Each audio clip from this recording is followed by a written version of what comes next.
Comedian Kevin Hart has resigned from his gig hosting this year's Academy Awards after he was attacked by a ravening mob composed of 7 basement dwellers and 412 Russian bots for tweets he sent in 1852 saying that he wouldn't want his son to be gay. President of the Academy of Motion Pictures Arts and Sciences, Shirley Whiteman, told reporters, quote, "This was a terribly embarrassing incident. We assumed that Kevin, being a black comedian, could be counted on to have the opinions we white elites have assigned to African Americans. But you might say he went off the plantation, and we had to send the dogs after him to bring him back. Then we had to whip him, then brand him, then sell him downriver so that other black comedians would not get any ideas about defying us in the future," unquote. Hart's resignation left the Academy scrambling as Whiteman explained in a statement released to his therapist, quote, "We now have to answer the question, who is homosexual enough to host an antiquated award show that nobody watches, celebrating incomprehensible movies that nobody saw? After all, we have to come up with something to broadcast while normal people are out on dates, watching the reboot of the last Spider-Man reboot as it tries to elevate yet another not quite masculine actor to momentary stardom by having him get bitten on the ass by a radioactive spider," unquote. Hart's resignation marked yet another victory for a faceless mob of social justice warriors who gathered afterward to celebrate at Riviera 31, where they danced the night away costumed as coyotes and pieces of garbage. As head SJW Shirley Whiteman, no relation to the Motion Picture Academy president, told reporters while vomiting blood on the men's room floor, quote, "It isn't easy to be small-minded and mindless at the same time, but by golly, we did it, and now thanks to us, another black man is out of work. What a glorious occasion." Trigger warning, I'm Andrew Klavan, and this is The Andrew Klavan Show. I feel hunky-dunky, life is tickety-boo. Birds are winging, also singing hunky-dunky-doo. Ship-shaped, ipsy-topsy, the world is zippity-zing. It's a wonderful day, hurrah, hooray! It makes me want to sing. Oh, hurrah, hooray! Oh, hooray, hurrah! All right, it's today the grand finale of Another Kingdom, performed by Michael Knowles and written by me, is available to subscribers. You get exclusive access to the last episode titled The Last Dragon. It really is an exciting episode, and the rest of you will get it on Friday. If you're not a subscriber, you won't be able to watch until Friday. So what are you waiting for? It is time to subscribe. We hope you've enjoyed this season of Another Kingdom. Head over to dailywire.com and subscribe to rewatch the full first and second seasons and receive premium access to all upcoming content. And if you can't get enough of Michael Knowles, which describes nobody, he'll be on the show later to discuss the craziness that's happening in Brexit. With his, Vanity Fair over the weekend, I just saw they called me an old crank. That's such an accurate description of me that it took me a beat before I realized it was supposed to be an insult. But now, I'm afraid I may have said something to offend people at Vanity Fair. And if so, I just want to, say, in the great tradition that we've now developed, I just want to apologize deeply for not caring what they think.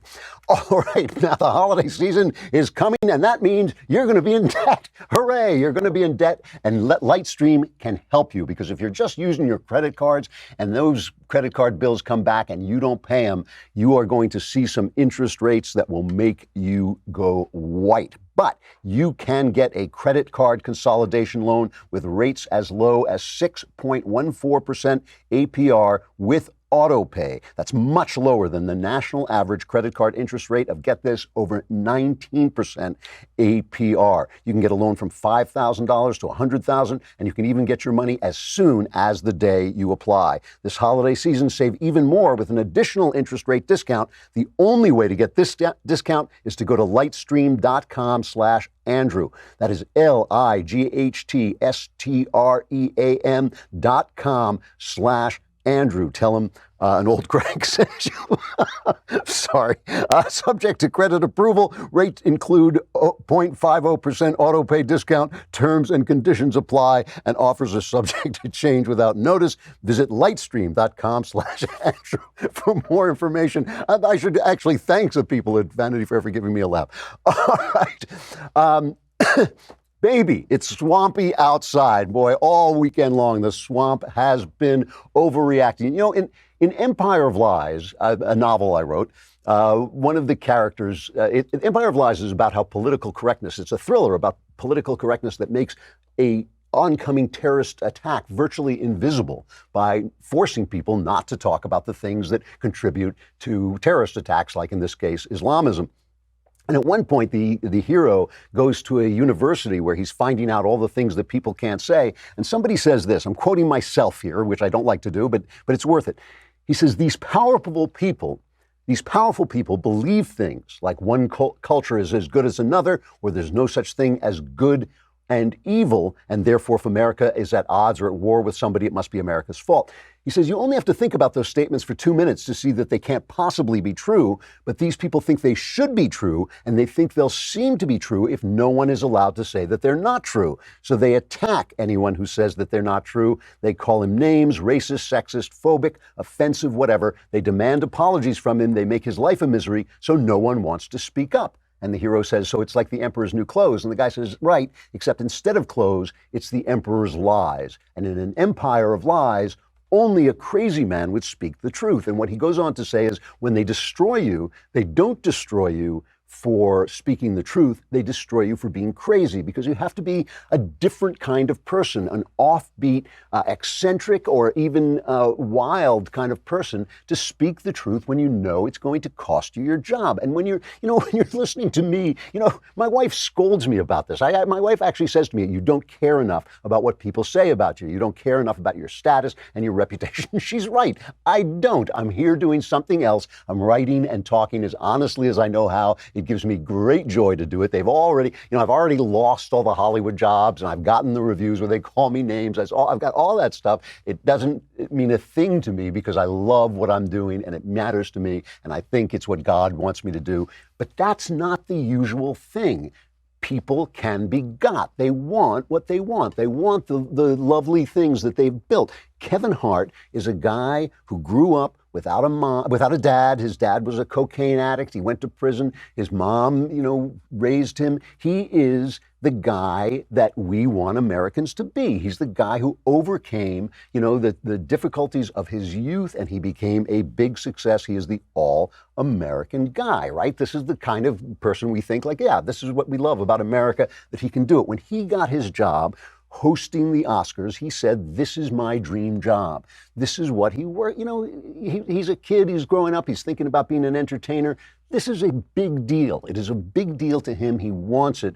And they go back and they find some tweets where he said, if my son comes home and tries to play with my daughter's dollhouse, I'm going to break it over his head and say, stop, that's gay. Okay, so this, oh my goodness, this was too much. And so the whole point about this, it's not about right or wrong. It's certainly not about the fact that it's in the past. It's about the fact that it's all power. It's identity politics is just power. Identity politics is power politics with your face pasted on it as a mask, right? If they know they can take away from this man his dream job, the job this Black American worked for all his life and suffered for and did all the stuff that you have to do. And when you go into show business, when you become a writer like me, you're risking a lot. You're risking your life. Most people who do these things could do other things, could do safer things like be a lawyer or a businessman. Being in the arts is a risky profession. This guy made it. He succeeded. And now he's in danger because he said something that he believed at the time, may believe now. He may believe it now, that's the way, he should. It's none of your damn business. And if he tweeted it, he has the right to his opinion. Let me just point out, you know my points of view. People on our listenership are always attacking me for not condemning homosexuality. I don't care what other people do with their private life. I've never said whether these things are sinful or not, because I think that's between you and God. And God, as I read the Bible, God has purposely told us that we are not to judge other men's sins. That is not what we are here for. We are here to love one another. We're here to sit down, even with sinners, as Christ did. It's hard for me to, it doesn't tell you in the Bible what Christ said to the sinners when he sat down with them, but I really doubt he harangued them over dinner. It was everybody else saying to him, why are you doing this? And he said, these are the people I've come for. These are the people I've come to collect. And so I feel like it's not my job to make those judgments. It is God's job. And I've worked with so many talented, lovely, wonderful gay people. I don't want to attack anybody or even think about their relationship with God, which is their personal issue, okay? But you have the right to pass judgments on behaviors. You have a right to say what you think about them. You have a right to even make nasty comments. I mean, for crying out loud, it's not going to change anything. It's not going to make people more tolerant to silence people. It makes you just more angry. And it just enforces lying. It means that now Kevin Hart has to not say the things that he wanted to say. So we saw the usual lynching. It's a lynching. That's what it is. It's a social lynching. First they come out and Kevin Hart makes this statement. This is cut number 7. He comes out and says, "Oh my God, this whole thing is coming back and I don't want to hear about it." Here he is. My team calls me, "Oh my God, Kevin, the world is upset about tweets you did years ago. Oh my God." Guys, I'm almost 40 years old. If you don't believe that people change, grow, evolve as they get older, I don't know what to tell you.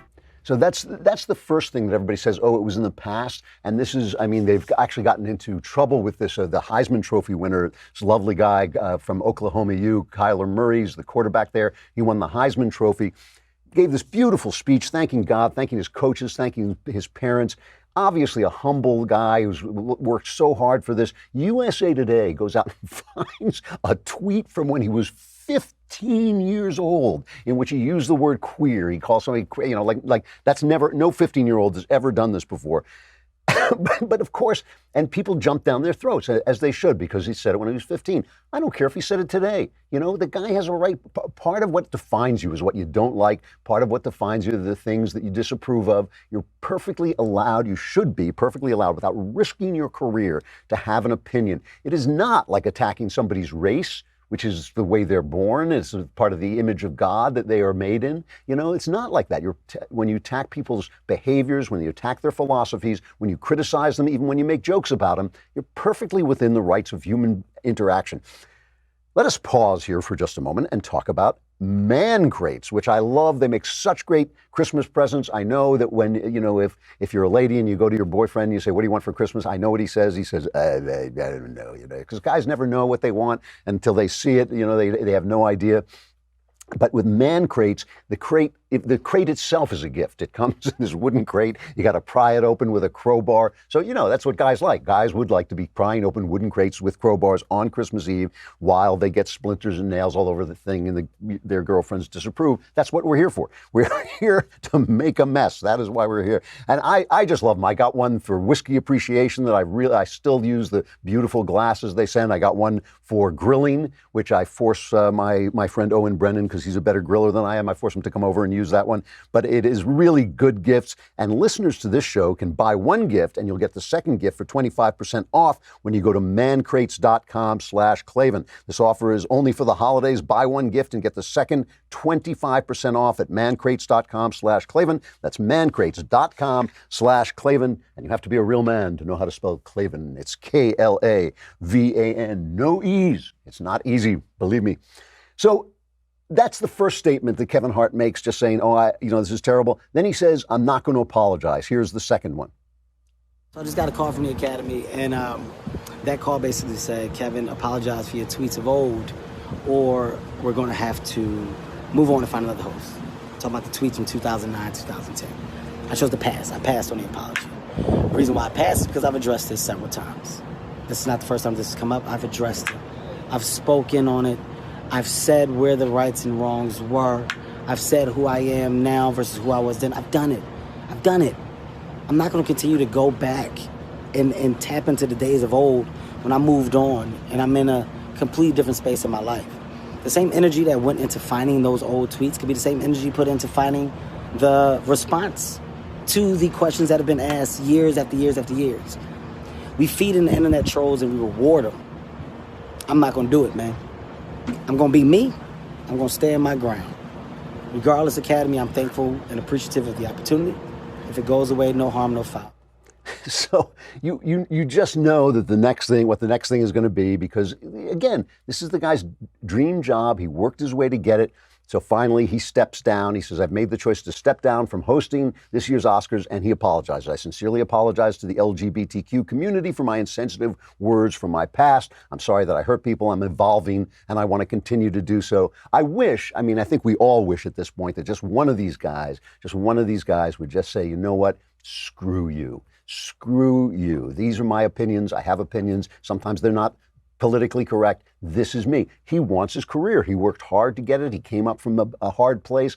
He got the dream. He doesn't want to give it up. People care if everybody except your humble host cares about what people say about them. And I think that this is, what you're seeing is vicious. And as other people have pointed out, and by the way, the apology will never be enough. A Washington Post opinion piece was called, is it enough? Has he done enough penance? Is it enough, or is it just a start? The Washington Post is going to decide how much he has to suffer. Christian Toto, our friend from Toto in Hollywood, the right-wing film critic, points out that all these leftists have said all these homophobic things. Chelsea Handler, she used a homophobic attack on Lindsey Graham, saying what kind of video do they have of you performing oral sex that you have to go along with the Republicans. Jimmy Kimmel attacked Sean Hannity, saying, do you prefer to be on top or the bottom with Donald Trump? Sons of Anarchy guy Ron Perlman attacked Senator Rand Paul for saying he was having oral sex and all this stuff. But that's the point, you see. It's not about increasing tolerance about gay people. It is about policing doctrine and punishing the people who essentially disagree. Kevin Hart is a guy who never went along with the killing Trump crowd. I don't know what his politics are. He didn't use those jokes. He didn't do what everybody is doing and virtue signal and send the signal, yes, I am certified. The white elite can now approve of me because I go along with their opinions. The black community, if there is such a thing as a black community, the black community was part of the reason that even in California, moves to attempt legally and constitutionally to institute gay marriage didn't work. Their black community showed up and voted against it. They had strong feelings about it. And, it's white elites who are imposing these ideas. But again, it is not about tolerance. It's not about anything. It's the swamp. It is the swamp saying we are the dictators of opinion, of thought. We are the ones who decree what you can say, what you can do, how you can succeed, what kind of person you have to be to succeed. Which brings us to Donald Trump, because the thing is, going back to where I started, in an empire of lies, only a crazy man will tell the truth. And they sent Donald Trump specifically because he's so offbeat. He is such a guy with bad manners, so he doesn't care about political correctness, a guy who's not always the most moral person in the world, so scandal can't touch him because we all already know what he is, right? So this weekend, or at the end of last week, not just the Mueller investigation, but the federal attorneys for the Southern District of New York, to whom Mueller has passed on aspects of the investigation, sent sentencing guidelines into the court, including sentencing guidelines about Michael Cohen. Now, before I get to this, let me get to a story that was obviously leaked to CNN because they wanted it reported by a friendly source first, but it's obviously going to come out in other places. Emails that went back and forth between the FBI director and Rod Rosenstein at Justice, in which they said, this is CNN reporting, right? In the hectic 8 days after Donald Trump fired FBI Director James Comey, Deputy Attorney General Rod Rosenstein and top FBI officials viewed Trump as a leader who needed to be reined in, according to two sources describing the sentiment at the time. Now, these sources are giving this to a friendly source, CNN, Swamp News, right? CNN is Swamp News. They're the news from the swamp, by the swamp. You're leaking this to protect themselves. They discussed a range of options. This is Rod Rosenstein at Justice talking to FBI officials, including the idea of Rosenstein wearing a wire while speaking with Trump, which Rosenstein later denied. Ultimately, then acting FBI Director Andrew McCabe took the extraordinary step of opening an obstruction of justice investigation even before special counsel Robert Mueller was appointed, the sources said. The obstruction probe was an idea the FBI had previously considered, but it didn't start until after Comey was fired. So they were talking about this even before Comey was fired. My point here is everything you're hearing is the Justice Department and the FBI, our law enforcement agency, deciding that this was a president who needed to be reined in. The guy that you elected needed to be reined in. You sent an offbeat oddball, a guy who wasn't clubbable, who wasn't one of the elites, who wasn't a guy that people were going to be seen with. They thought that, it was nice of you to vote for him. Thanks very much. But we are going to reverse this election. We're going to reverse the effects of this election by starting investigations that will rein him in. Just imagine if the FBI had been caught doing that to Barack Obama, who certainly violated all kinds of rules of constitutional governance in his IRS scandal and all the rest. He violated all this. Just imagine if the FBI had said, we're going to rein this guy in. So when you hear what I say next, you should understand that this is all part of the program of the swamp to rein this guy in. And it is not a point about whether he's a good person. You know what I think of his morals and the way he's lived his life. It's not whether he's nice. It's not even whether he has done stuff that we don't like. It's the motive. It is the motive. It is not about, just in the same way, it's not about whether Kevin Hart or anybody else used the word queer or said something about gay people. It's not about that. It's about power. It is about using those things for power because it doesn't count when the other side does them, right? So in this sentencing guideline, they essentially say that Michael Cohen was guilty of violating federal election law by paying off some of the dames that Trump was sleeping with and didn't want it going around. And here's Andy McCarthy, who has been absolutely the gold standard on reporting on this. Here he is talking to Fox about what exactly he thinks this means. This is cut number 3. The Southern District of New York case, which is different from the Mueller case on Cohen, they are clearly going after the president on campaign finance violations. Yeah. And I think if you read the sentencing memo the Southern District filed in Cohen's case, it's clear that Trump is the target and he'll be indicted eventually. The guidance the judge has is that a sitting United States president can't be indicted. So the president's not supposed to get an advantage from being president. All we say is that he can't be put through the criminal process while he's president. So I think what can happen is they can indict him and he could be tried down the road when he's out of office. Now, there could be real problems about that, particularly if he gets reelected. The statute of limitations on this would have long run by the time he gets out of office. But will he be charged? Are they setting the stage to file charges against him?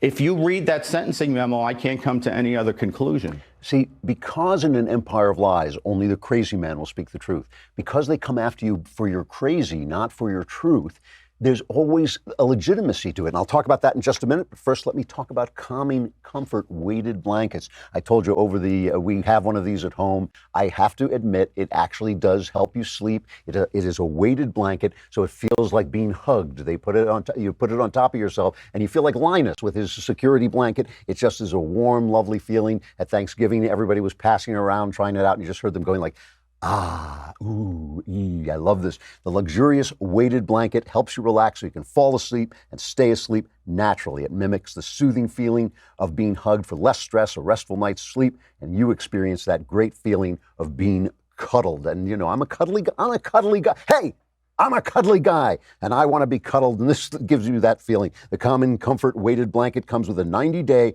anxiety-free, stress-free, best night's sleep of your life, guaranteed from Sharper Image. Right now, just for our listeners, you can go to calmingcomfortblanket.com and use promo code Klavan at checkout to receive 15% off the displayed price. Again, that's calmingcomfortblanket.com, promo code Klavan. And because you can't put a price on a great night's sleep, go online now at calmingcomfortblanket.com and use promo code Klavan for your special discount today. So you too will say, how do you spell Klavan? It's Klavan.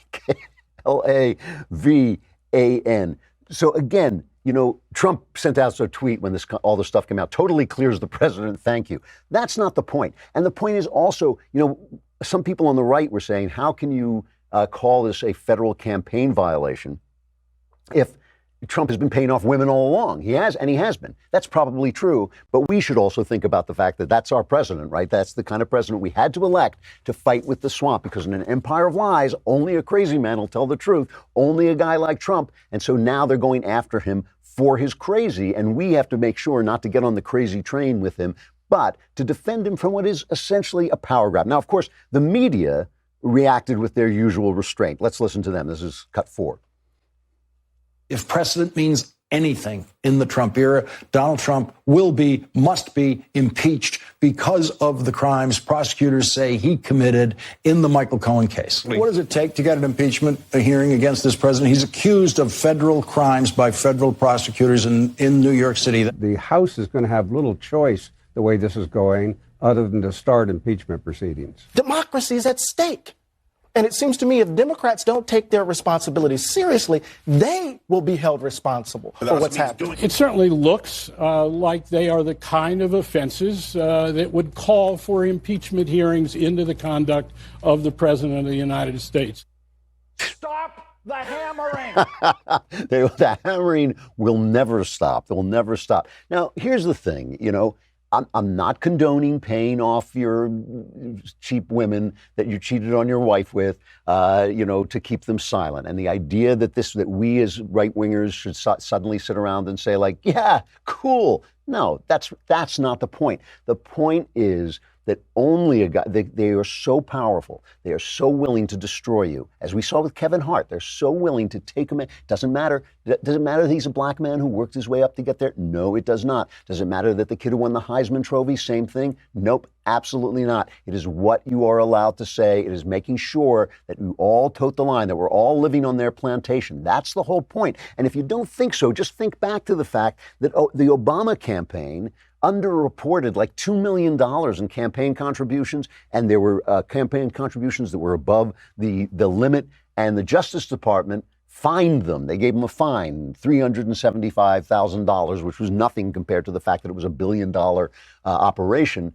It was nothing, and so now they said, well, it's different now, it's different. And then we had, remember Dinesh D'Souza made that, what was it, like 20 grand? And they threatened him with 15 years in prison. They finally forced him to spend time in that, confinement facility where he had to go back and sleep in basically a prison-like environment, and until Trump pardoned him. But then when Rosie O'Donnell was found doing, that's different, it's different. It's only about this. It is only about their power. It is only about the fact that their power has been challenged. And it's always this. Now they're going to go after Trump on a sex charge. They're going to impeach him on a campaign violation and a sex charge. They'll probably do it, but it's going to be fun to watch, because just remember, a lot of the guys who are in there now, like Jerry Nadler, who's calling for impeachment, he was defending Clinton, saying you can't impeach a man for his private sexual life. You can't do that. So the hypocrisy, of course, is thick. It's all about the swamp